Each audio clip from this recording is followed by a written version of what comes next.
Bom, hoje, como nós comemoramos o Dia das Mães, e sabemos que muitos dos milagres que nós, filhos, né, e netos também recebemos, vêm através delas, né, da oração delas, nós convidamos para falar um pouquinho aqui para nós, do que Deus fez na sua vida, a Gisele Litieri. Pode vir aqui, Gisele. A Gisele é uma irmã querida, ela tem 2 filhas, anotei os nomes aqui, Caliana e Chayane. Tem um netinho, Miguel, uma netinha, Mirela. Ela reúne com o pastor Rafael, lá no Bola de Neve. E ela está aqui para falar um pouquinho da sua vida, porque ela é mãe do Jonas Litieri. O Jonas, ele hoje é um atleta conceituado, é conhecido, né, nos pódios das mais importantes travessias de stand-up paddle. E essa história, ela vai começar, a Gisele vai contar para a gente, vai começar a acontecer, esse testemunho que ela vai dar de bênção, né, que Deus trouxe, assim, na vida dela, com a história do Jonas, ele começa a acontecer depois de um grave acidente que ele sofreu, né, eu creio que a gente acompanhou aqui. Ela, como mãe, sofreu muito, viveu uma história de perseverança e fé, e eu vou orar com ela. Vamos orar com ela, amém? Vamos. Feche seus olhos comigo, queridos. Pai, nós queremos agradecer a Ti, Senhor, pela vida da Gisele hoje aqui nessa noite.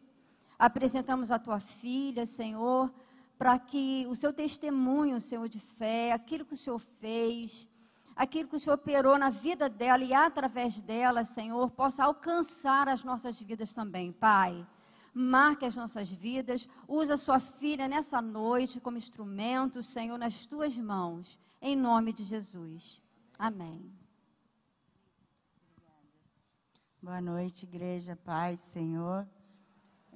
Estou muito feliz, né, muito honrada de poder estar aqui hoje numa noite tão especial, né, que é a noite do Dia das Mães. E quando a pastora me convidou, foi assim uma surpresa, porque geralmente eu participo de alguns encontros de mulheres e falar um pouco do meu testemunho para a igreja toda me deixa um pouquinho assustada, então estou um pouquinho nervosa, mas amém. Mas mais uma vez, obrigada, pastora Eliana, pelo convite. E eu queria, mais uma vez, só orar com vocês, para pedir para que Deus esteja ungindo a minha vida também, os meus lábios, para que eu possa estar falando, né, aquilo que Ele quer transmitir através da minha vida, amém? Vocês podiam orar novamente. Senhor, em nome de Jesus, Pai, queremos te agradecer mais uma vez, Senhor, por estarmos aqui na Tua casa reunidos, Pai.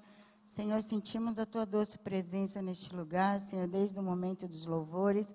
Que o Senhor continue, Senhor, falando através da minha vida. Senhor, eu te peço perdão por todos os meus pecados, que o Senhor esteja ungindo os meus lábios. Senhor, é com temor e tremor que eu estou aqui neste altar, Senhor.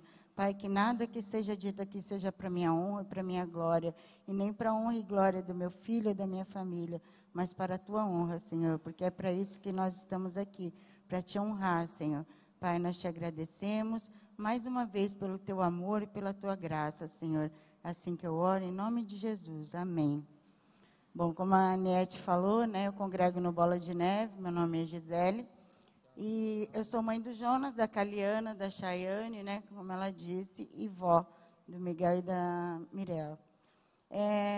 Eu tenho participado de alguns encontros de mulheres, e eu tenho feito, assim, não comparação, mas uma analogia juntamente com a história de Joquebede, da minha história, né? Eu não sei se vocês já ouviram falar, mas a Joquebede, a mãe de Moisés, para quem não sabe, ela foi, né, citada na Bíblia como uma mulher segundo o coração de Deus. Eu não sabia disso, né? Para mim, eu só tinha ouvido falar que Davi era um homem segundo o coração de Deus, mas uma mulher, né, segundo o coração de Deus, foi Joquebede. E ela é muito pouco falada, muito pouco citada na Bíblia, né? Mas ela, para mim, foi uma mulher que me inspirou, né, a falar dela durante o meu testemunho, porque ela foi uma mulher que teve que confiar em Deus. Assim como nós temos que confiar todos os dias a vida dos nossos filhos, nós somos mães, nós estamos aqui hoje falando disso, né, de mães, comemorando o Dia das Mães. E a gente, ao acordar, ao deitar, a gente pede a Deus para que esteja protegendo nossos filhos. E Joquebede, na época dela, né, havia um decreto do rei, né, acho que alguns já conhecem essa história de Moisés, e o rei, o faraó, pediu que matassem todos os meninos que nascessem naquela época, porque os hebreus estavam crescendo em muito número de pessoas, e eles não queriam, né? Eles não queriam que os hebreus fossem mais fortes do que eles. E mandaram que todas as crianças, meninos que nascessem, fossem jogados no rio Nilo. E Moisés, né, foi colocado na cestinha, né? Todo mundo sabe daquela história. Mas assim, o que me chamou muita atenção foi da fé dessa mulher, foi da confiança dela em saber que ela estava colocando o filho dela dentro de um cesto e jogando num rio cheio de crocodilo, de todo, né, tipo de perigo que podia estar ali. Mas ela teve fé que Deus ia cuidar, né? Ela tinha fé que Deus não ia deixar que nada acontecesse. Ela realmente cumpriu com a ordem do rei, que era colocar o filho dela no rio, mas não para morrer, né? E da mesma forma que Moisés se tornou um grande homem, né? Um homem que libertou o povo e que todos conhecem a história dele. Depois, quem não conhecer, vai em Êxodo 2, né? Ler, que ele é uma história maravilhosa. E, enfim, eu me comparei com ela, não por eu ser uma mulher segundo o coração de Deus, que eu quero ser e procuro ser isso a cada dia, mas pela fé, né? Eu tenho 3 milagres na minha vida, eu costumo falar, tenho vários, né? Meus filhos todos são milagres, mas eu tive 3. A minha filha mais nova, ela teve uma doença diagnosticada rara e quase morreu com 5 anos de idade. Eu passei 10 anos cuidando dela e ela teve uma cirurgia e a partir dessa cirurgia, 1 ano depois, ela foi fazer uma revisão e ela fez um exame de contraste e radiação e perguntaram se ela estava grávida, ela disse que não, ela falou que não, e ela estava grávida, e ela fez um exame de contraste e radiação e descobriu que estava com 2 meses de gravidez. E o médico já veio falando para mim que era para ela abortar, enfim. E eu falei, doutor, nós somos cristãos e nós confiamos em Deus, e se for da vontade dele que ela tire, se for risco de vida, ela vai tirar, mas se não for, ela não vai tirar. Deus parece que já estava nos preparando para o que vinha. Eu falei, mesmo que ela seja deficiente, tenha qualquer tipo de problema, a gente vai amar da mesma maneira. E foi uma gravidez, né, um pouco preocupante, um pouco, né, de risco, porque ela não podia, por causa da doença dela rara. Enfim, e com 7 meses falaram que ele ia nascer com síndrome de Down, e eu falei para ela, relaxa, nós vamos amar da mesma forma, se ele for, vai ser amado do mesmo jeito. E com 9 meses, Miguel nasceu perfeito, sem nenhum tipo de doença. Então, assim, esse foi meu segundo milagre, porque o primeiro foi a mãe dele, que sobreviveu a várias coisas. Se eu for contar aqui, eu vou ficar até amanhã aqui contando testemunho, então é muito grande. Então, eu estou sendo bem rápida, porque ainda tem muita coisa para falar e para acontecer. Mas ele foi o segundo milagre. Então, quando nós conseguimos respirar 1 mês depois dessa gravidez de risco, conturbada, o meu filho se acidentou. Meu filho mais velho, Jonas, como ela falou, algumas pessoas aqui acho que já viram o testemunho dele, o conhecem. E ele se acidentou, ele estava na igreja, colocando uma placa, né? Ele é designer gráfico, e ele estava colocando uma placa como voluntário no domingo, e essa placa, ela encostou no fio de alta tensão. E o meu filho, ele recebeu uma descarga de 14.000 volts, né? E essa descarga fez com que as mãos dele fechassem, segurando a placa, e era para ele ter caído, porque ele estava na marquise assim, da igreja, ali no Bola de Neve, em frente a Nanu, que é onde era antigamente prédio. Ele estava no alto da igreja e colocando a placa para frente. E essa placa tinha 6 metros. E era para ele ter caído para frente, por causa do peso da placa, na hora do choque, que ele encostou no fio. Só que Deus já fez ali o milagre, Deus ali já começou a poupar a vida dele. E a placa caiu para frente, meu filho caiu para trás, né? As mãos dele não abriram, os bombeiros perguntaram como que ele soltou a placa, né? Ele teve que ser, depois, amputado as mãos dele justamente porque não abriram. Mas Deus, né, sabe o que ele fez, e nós também, que realmente foi um milagre. E ali naquele momento, né, meu filho, ele teve uma segunda chance.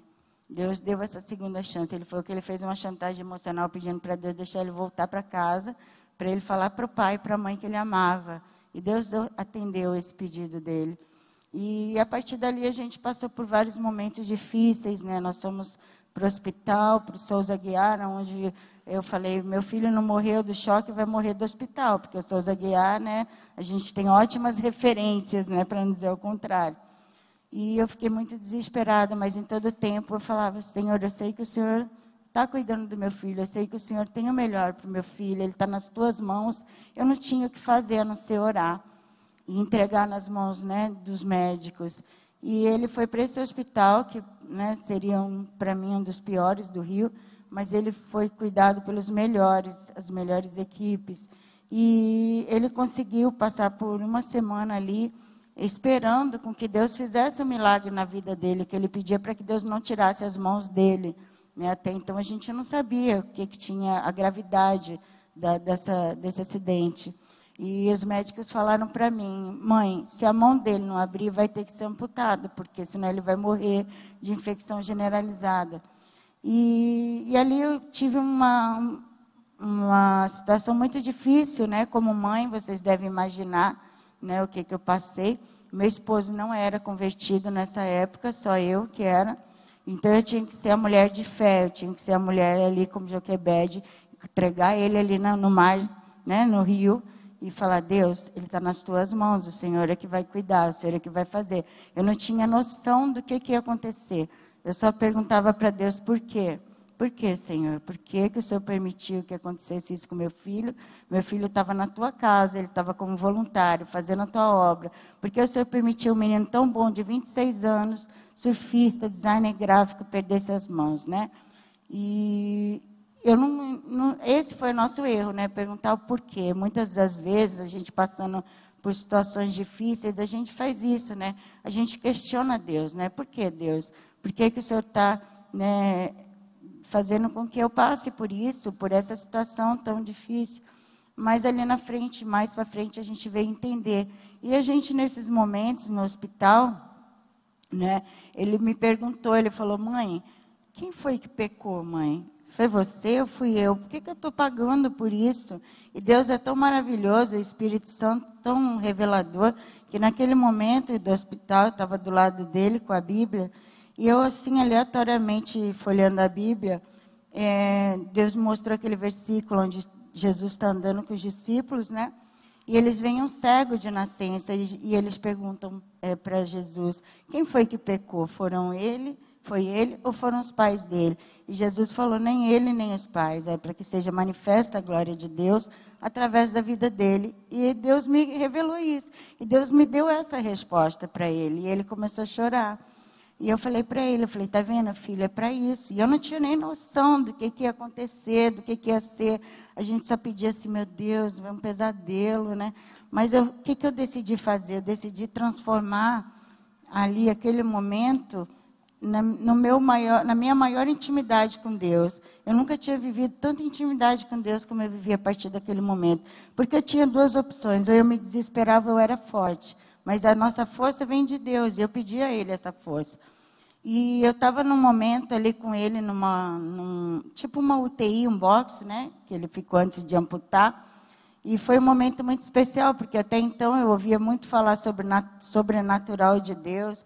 Eu ouvia as pessoas falarem, mas eu nunca tinha vivido o sobrenatural de Deus. E eu estava ali, e a nossa igreja é muito profética, né? O Bola de Neve, tudo é profética, profetiza e tal. E uma irmã de oração falou para mim, Gisele, profetiza sobre a vida do seu filho, você tem poder para isso, você é mãe. E ele estava dormindo, sedado, ainda não tinha amputado, e eu pedi para Deus para que ele não amputasse, para que Deus estivesse cuidando dele. Eu estava ouvindo um louvor naquele momento, da Aline Barros, e aí eu fechei os olhos e comecei a profetizar. Acho que as pessoas passavam e falavam, o que essa louca está fazendo? E eu ficava, né, profetizo. Então, e a música era só para Espírito Santo, né, dos 4 cantos, aquela música da Aline Barros. E eu comecei a cantar ali, profetizar, e eu estava com os olhos fechados, e muito preocupada com meu filho ali dormindo. E aí, no momento que eu abri meus olhos, quando eu olhei ao lado dele, tinha uma figura de um anjo. E eu nunca tinha visto isso. Aí eu falei, nossa, acho que eu já estou ficando louca, estou vendo anjo, né? Aí nossa fé é bem fraca. Aí eu, amém. Fui para a casa do meu primo, que a gente estava no Rio de Janeiro, eu não podia dormir no hospital ainda. E eu fui para a casa do meu primo, ele morava num kitnet, a gente acampou lá na casa dele. E toda noite eu tinha que voltar do hospital, ficava com o Jonas até as 9, depois ia para lá. E eu chegando lá, minha filha me ligou, uma meia-noite mais ou menos, a minha filha do meio, e ela falou assim, mãe, a ex-sogra dela ligou para ela, que não tem nenhum tipo de contato, de vínculo, ela não é cristã, olha os detalhes da coisa. E ela ligou para ela e falou assim, mãe, a Dini me ligou e falou que era para você falar no ouvido do Jonas, que ele é escolhido de Deus para fazer a obra aqui na terra. Eu falei, gente, que coisa louca, essa mulher nem conheço ela, nunca falei com ela, a mulher não é cristã. Como é que a mulher fala isso? Mas amém, né? Deus mandou, vamos falar. Chegou no dia seguinte, cheguei lá, falei para ele, cheguei no ouvido dele e falei. E ele se emocionou mais uma vez. E à noite, nesse mesmo dia, eu não tinha conversado sobre isso com ninguém, nem de anjo, nem dessa palavra. E eu cheguei de novo na casa do meu primo para descansar. Minha cunhada de São Paulo me ligou, porque minha família é de São Paulo, todo mundo preocupado. Ela me ligou e falou assim, Gisele, tem uma senhorinha que ela faz faxina lá em casa, e ela sabe aquela senhorinha do reteté, aquelas que tem revelação? Eu falei, sei. Ela falou, então, ela falou que Deus fez uma revelação para ela, que era para eu te falar. Eu falei, amém. Ela falou, olha, ela falou que Deus diz que tem um anjo do lado do Jonas e que ele foi escolhido para fazer a obra aqui na terra. Então, assim, Deus confirmando aquelas minhas dúvidas, né? E não era coisa da minha cabeça e nem a mulher falando coisa. Então, assim, eu vivi o sobrenatural. Aquilo foi o sobrenatural de Deus. Que até então eu só ouvia as pessoas falarem. E a partir desses momentos eu comecei a andar com Deus. Eu não mais só ouvir falar ou pedir no momento de desespero, mas andar. E a partir dali a gente conseguiu, quando ele amputou, a gente foi para um quarto. E lá no hospital, no Souza Aguiar, tinha as enfermarias de queimados, que são umas UTIs, e ficavam assim, tipo 8 pessoas, 6 pessoas. E eu falei, ai meu Deus, não vou ter que dormir no chão, né? Porque lá as pessoas dormem em cadeira de praia, todo mundo assim se vira, né? Como pode, as mães, os pais, acompanhantes. E ele nem podia, mas depois da amputação eles liberaram, porque ele não tinha como fazer as coisas, e eu ia ajudar. Deus é tão maravilhoso que o quarto que nós ficamos foi um quarto que só ficou eu e ele. A cama que era do doente do lado, né, do paciente. Eles me deixaram dormir, então eu dormia com ele. O quarto tinha ar-condicionado, banheiro, sozinha. Até a enfermeira falou, eu trabalho aqui há 30 anos, eu nunca vi ninguém ser tratado assim. Então, assim, a gente sabe que Deus estava cuidando, né? Aí ela ainda brincou, ela falou aqui, não, eu que eu sou Zador, né? Porque tem a linha Dor, lá de Barra Dor, não sei o quê. E eles brincavam, né? Então, assim, a gente viu em todos os detalhes o cuidado de Deus, em todos. E a gente teve, assim, um momento também que me marcou muito no hospital, que foi quando a gente ficou sabendo das próteses, né? A fisiatra foi lá e falou para a gente, olha, tem as próteses, Jonas vai poder usar e tudo, e mostrou todos os tipos de próteses e tal. E para que ele se animasse, porque ele, né, tinha horas que ele ficava triste e tal. E aí ela falou assim, olha, tem prótese mecânica, e tem a biônica. Quando ela falou da biônica, os olhinhos dele brilhou, né? Ah, a biônica abre, fecha, faz isso, faz aquilo. Aí quanto é que custa? Vamos ver essa. 300 mil. Eu falei, o quê? 300 mil reais. Eu falei, gente, eu não tenho casa própria. Como é que eu vou comprar uma prótese de 300 mil reais? Aí eu não falei isso para ele, eu pensei, né? Mas ele falou. Ele falou, mãe, é impossível, mãe, não tem como. Aí começou a chorar desesperado. Mãe, não tem como a gente comprar uma prótese nesse valor, eu não vou ter essas próteses. Aí eu falei assim, ué, você não confia em Deus? Eu tinha que passar essa força para ele, né? Eu falei, você não confia em Deus? O nosso Deus é o Deus do ouro e da prata, Ele pode todas as coisas, Ele pode, Ele é o Deus do impossível. Aí eu peguei, já vi, né, dei uma de profetisa, aí cheguei para ele e falei assim, olha, pela autoridade que eu tenho no nome de Jesus, sou sua mãe, tenho autoridade espiritual sobre você, mãe, profetize sobre seus filhos, tá? Vocês têm essa autoridade. E eu falei, em nome de Jesus, você vai ter as melhores próteses do mundo, eu profetizo isso. Em 1 ano, certinho, ele teve as melhores próteses do mundo, que custaram 300 mil reais. Amém? E depois, né, para que a gente chegasse nessas próteses, como é que a gente ia chegar? A gente não tinha dinheiro. Então, eu me reuni com o pessoal do Bola de Neve e nós bolamos uma campanha chamada Campanha Gálatas 6:10, que era uma campanha onde todas as igrejas do Bola de Neve se enganjaram nessa campanha e foram vendidos adesivos, foram vendidos camisetas, né? Pessoas fizeram bazar, fizeram festas e todo o recurso as pessoas iam doando para ele que ele conseguisse essa prótese. Eu creio, irmãos, que Deus podia movimentar um empresário, 2, que desse essas próteses para ele. Mas Deus queria ver isso. Quem não sabe o que está em Gálatas 6:10 é: enquanto temos tempo, façamos bem a todos, mas principalmente aos domésticos da fé, aos nossos irmãos. Então, eu senti que Deus, através dessa campanha, Ele queria movimentar a igreja. Ele queria fazer com que a igreja praticasse o amor ao próximo, como a nós mesmos, né? Que é o segundo maior mandamento. E isso foi feito. Foi feito um trabalho em todas as igrejas de outras denominações, as pessoas orando, principalmente por ele, né? E em um ano a gente conseguiu essas próteses. Tiveram várias pessoas envolvidas, Anderson Silva, fizeram campanhas, vários atores, cantores, Nívia Soares, várias pessoas quiseram ajudar o Jonas. E nós conseguimos. E isso foi o mais bonito de ver, foi ver esse trabalho de irmãos, das pessoas se importarem em querer ajudar o Jonas, em fazer parte da história do Jonas, através de um adesivo ou através de uma oração. Não só a doação financeira, mas principalmente as orações, que era o que segurava. E quando nós saímos do hospital, Jonas ele veio para a vida real. E a vida real é dura, né? A vida real é difícil.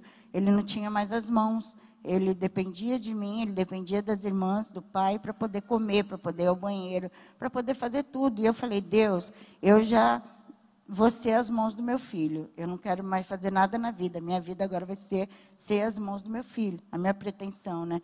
Mas só que as mãos do meu filho eram as mãos de Deus, né? Deus tirou as mãos dele por um propósito, né? Ele está vivo, tinha um propósito, mas eu não sabia ainda qual era o propósito. E ele ficou em depressão. Ele ficou 2 meses em depressão, ele não queria sair do quarto, a vida real era muito dura, né? Ele via as pessoas com mãos e ele sem mão, e ele queria fazer as coisas, não conseguia. E Deus começou a falar com ele, ele questionando por quê também. E quando ele questionou o porquê, foi o fundo do poço. E aí um dia ele chegou e falou assim, ele foi para uma duna, ele orou e ele falou para Deus: Deus, eu não quero mais isso, eu não quero viver dessa forma. E aí Deus mostrou para ele todos os milagres, todas as coisas que tinham acontecido desde aquele momento que Deus tinha livrado ele da morte, de um choque de 14.000 volts.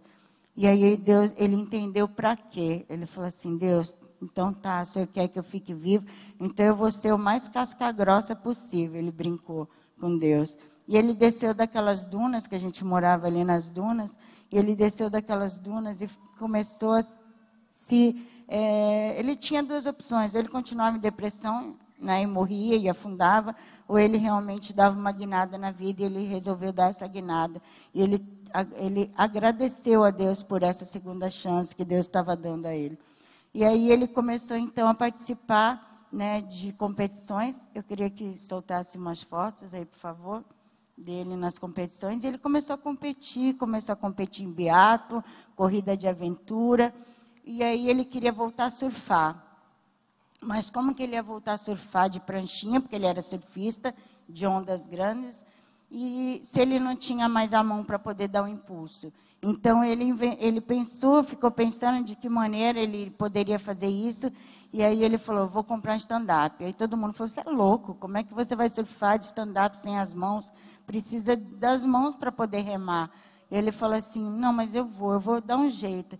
E ele pensou e pediu para o pai dele ajudar. E ele fez um remo. Ele adaptou um remo, onde ele colocou 2 argolas. E nesse dia ele conseguiu surfar, voltar a surfar. Ali é o remo que ele inventou, né? E a partir daí ele não parou mais. Essa foi a primeira competição dele aqui, em Cabo Frio. E ele começou, e o que ele se destacava era porque ele era o único atleta deficiente físico das provas. Ele competia de igual. Ele não competia em categoria PCD, né, que é para atleta deficiente. Ele competia em categorias normais. E era aí que ele se destacava. E as pessoas falavam, nossa, Jonas, de onde vem a sua força? E ele falava que aí era o para quê de Deus. Era para falar de Deus. Então, quando as pessoas falam, como é que pode um cara que não tem as mãos ganhar de pessoas que têm as mãos? Porque ele ganhava, ele ia para o pódio, ficou em segundo lugar no campeonato nacional aqui no Brasil, na categoria por idade, sempre se destacando, né, sempre em todas as competições, e Deus tem usado ele. E aí ele começou a dar o testemunho, começou a ir nas igrejas, começou a falar do amor de Deus, e Deus usando ele para falar com pessoas depressivas, com pessoas que queriam se matar. E o mais bonito, assim, que eu acho que Deus tem feito na vida do Jonas, é mostrar o quanto Jonas é grato. E isso é o que eu quero deixar aqui para vocês essa noite, que a gente, né, principalmente nós mães, nós temos que ser corajosas, nós temos que ter iniciativa, determinação, fé, né, orar. A gente deve orar muito, porque era o que eu fazia naquele hospital. Eu buscava incessantemente a presença de Deus, porque se não fosse isso eu teria pirado, né? Eu falava, Deus, não acredito que isso está acontecendo. Mas assim, a gratidão, porque em tudo dai graças, né? Ele sempre fala, ele abre o testemunho dele com 1 Tessalonicenses 5,18. Em tudo dai graças, porque essa é a vontade em Cristo Jesus para convosco, né? E hoje, Deus tem realizado todos os sonhos do Jonas, independente do que ele queria, né? Deus ainda realizou mais ainda. Deus hoje levou ele para a Califórnia, que é o sonho de todo surfista, né? Ele está morando na Califórnia, ele é reconhecido mundialmente, né? Tem sido visto como um homem que tem uma luz, que tem um brilho. Para quem não é cristão, fala que ele tem uma luz, né? E a gente sabe que essa luz é o Espírito Santo, né? Deus realizou o sonho dele de casar. Hoje ele é casado, casou com uma princesa linda, a Daniele, minha nora. E a gente só tem a agradecer, né? Então, eu como mãe, o recado que eu quero deixar aqui para vocês hoje é esse: tenham fé, não desanime, seja qual for a situação, não questione Deus, né? Como diz aquela canção, Deus é Deus, não importa se Ele vai fazer, se Ele não vai fazer, Ele vai continuar sendo Deus. A gente tem que adorar Ele pelo que Ele é, não pelo que Ele vai dar para a gente. Muitas vezes a gente vem para a igreja para buscar algo que Deus vai nos dar, mas a gente tem que vir para a igreja para ser grato, porque Ele já deu. O fato de a gente estar vivo, de a gente ter acordado, hoje já é o fato de a gente agradecer. E nós, mães, nós temos que agradecer pelos nossos filhos, porque eles não nos pertencem. É como eu falava, Deus, eu sei que Ele é seu, eu sei que Ele não é meu, Ele é seu primeiro, o Senhor me emprestou para tomar conta. Então, assim, que nós sejamos gratos, que nós possamos agradecer a Deus realmente todos os dias. Eu agradeço pela bênção de ter meus filhos, ter meus netos, né? Hoje a minha mãe também está aqui, veio aqui me prestigiar, minha filha, minha neta, meu neto está lá na salinha, e eu glorifico a Deus por isso, agradeço vocês e peço para que Deus esteja abençoando todas as mães e dando força, porque não é fácil, né? Não é fácil ser mãe, não é para descer no paraíso, não, é difícil mesmo, mas que Ele esteja capacitando cada mãe aqui, esteja fortalecendo cada uma de vocês, assim como a mim, né? Eu morro de saudade. Ele está na Califórnia faz 1 ano, hoje ele me ligou, a gente falou, mas assim, eu estou feliz, porque hoje meu filho também está feliz. Deus realizou todos os sonhos dele, amém?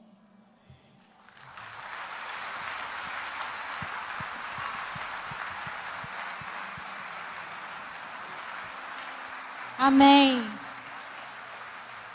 Nós queremos entregar essa flor, uma lembrança para você, com todo amor, agradecendo a Deus pela sua vida, por essa expressão de fé, de sabedoria que vem de Deus, que você prossiga nesse caminho, Gisele, em nome de Jesus, influenciando seus filhos, né, e todas nós a sermos assim como Joquebede. Amém?